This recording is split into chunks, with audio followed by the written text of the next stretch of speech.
Hey, check it out, we have our smallest air mover on offer, the IAQ Pro Nova Mini.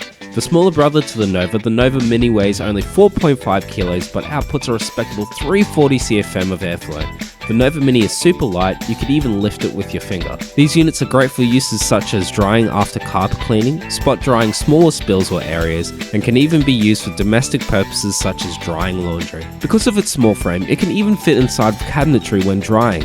Its roto-molded polypropylene chassis ensures durability, and its design and kickstand enables 4 different drying positions to target any needed angle of elevation. This unit only uses 170 watts of power, has 3 speeds, and only uses 0.8 amps on its highest setting.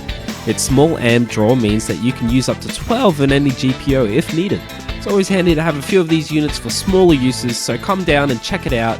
You can find the Nova Mini for purchase on our website. Feel free to drop by or call us. Thanks for watching.